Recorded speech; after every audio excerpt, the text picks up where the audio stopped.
بسم الله الرحمن الرحيم، والصلاة والسلام على رسول الله صلى الله عليه وسلم. sideetanaadkii kolkii la yidhi asana baa abuurantay oo markaa la hadalhayo warkeeda ayaan goor makhriba meel la yidhaahdo BRO ay fadhiisan jireen taliyaha nabad sugidda gobolka, taliyaha boliiska gobolka, guddoomiyaha degmada, adigu madaxda gobolka fadhiisan jirto. BRO xafiiskii guulwadayaashaa la oran jiray baa anigoo soo qayiray soo hormaray. waxaan ku yidhi wiilka ceerigaaba ku dhashay iyo wiilka xarshin ku dhashay, xarshin musabixi baa ku dhashay, ama reerkoodaaba degan, isma yaqaaniina ha isbarinina. nabad sugidda mid biciidyahana oo xasandoy la oran jirayo inuu ku dhintay jigjiga iyo in kale ma aqaan ayaa mid askari oo ilaalinaya buu yidhi kaxayoo xidh. waa la xidhay. hadda waxay u talay ahaayeen anaana talada ku saxsanaa.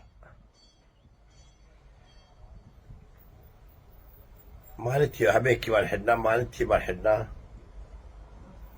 habeenkii dambaan niman la ii keeno.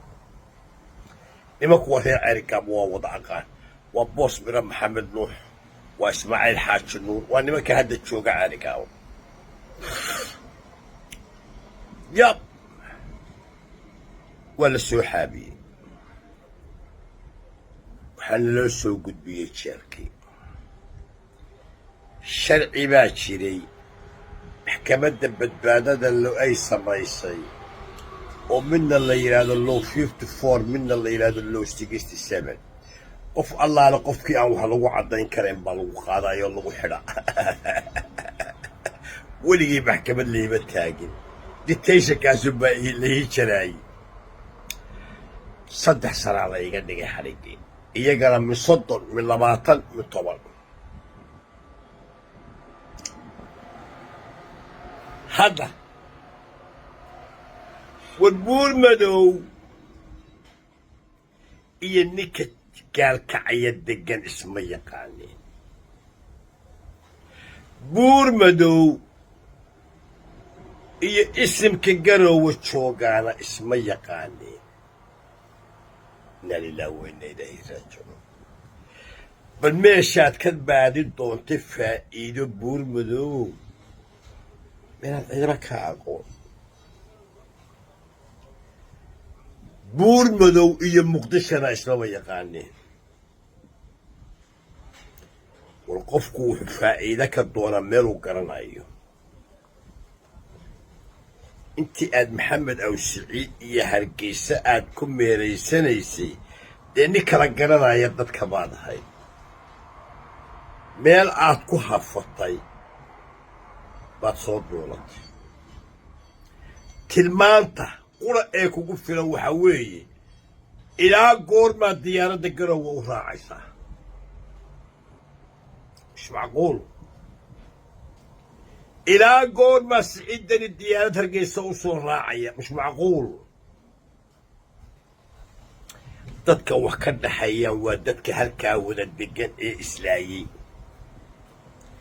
halkuna gacanta habar jeclo iyo gacanta dhulbahantuu ku jira.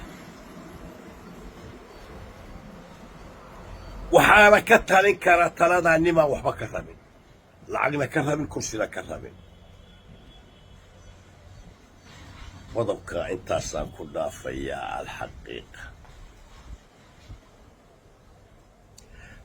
wax adduunka ugu qiimo badani waa xornimada.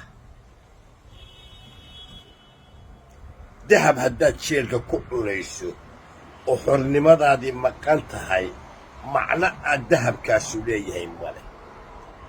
anigu waan qabaa sidii maxaabiista loo kala guri lahaa,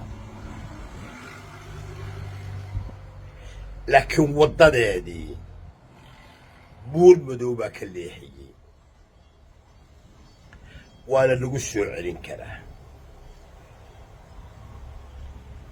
خاطبو حابستي اي سيسي رئيس الوزراء ويكو شرفتي وسير كده عدالو دلوحو يري هيوماتيريان هادا بكاية وحباي هايين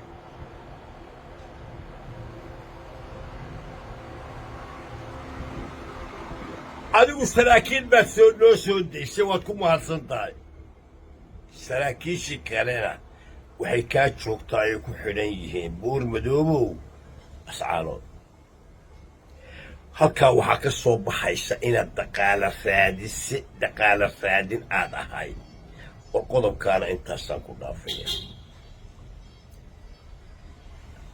talaa soo jeedinayaa talo wartadaasi nin walba ha gaadho cabdiraxmaan ciro waxaan ka codsanayaa ama jabuuti aqbal ama etoobiya aqbal ama kenya aqbal ama bal dowlad uun aqbal meel maxaabiistaa lagu kala wareejiyo oo lagu wada hadlo bal hadda aad uga fikir war qodobkaana madaxweyne cabdiraxmaan ciro war aniga waa saaxiibka iga gaadhsiiya qodobkaana intaasaan ku dhaafaya midhi qofna ma diidi karo nimankaa khaatumo waxay yidhaahdeen annagu dowladdaa dhexaanu ka mid nahay dastuurkuna wuu dhigayaa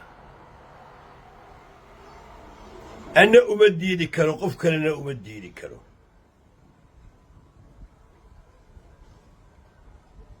waa ikhtiyaarkood waa waxa dhibaatadu ka dhalatay waa waxaa la rabo in laga wada hadlo waa waxaa la rabo in laga biskoodo alxaqiiqa warbuur madow isaaq ka ilaaliya warbuur madow isaaq ka ilaaliya warbuur madow isaaq ka ilaaliya war qodobkaana intaasaan ku dhaafaya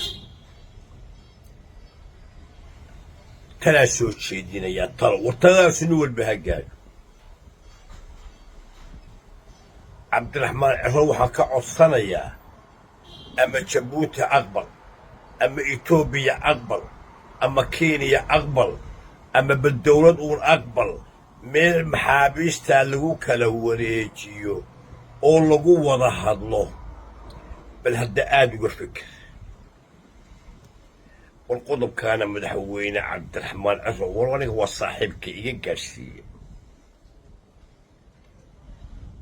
qodobkaana intaasaan ku dhaafaya midhi qofna ma diidi karo nimankaa khaatumo waxay yidhaahdeen annagu dowladdaa dhexaanu ka mid nahay dastuurkuna wuu dhigayaa anna uma diidi karo qof kalena uma diidi karo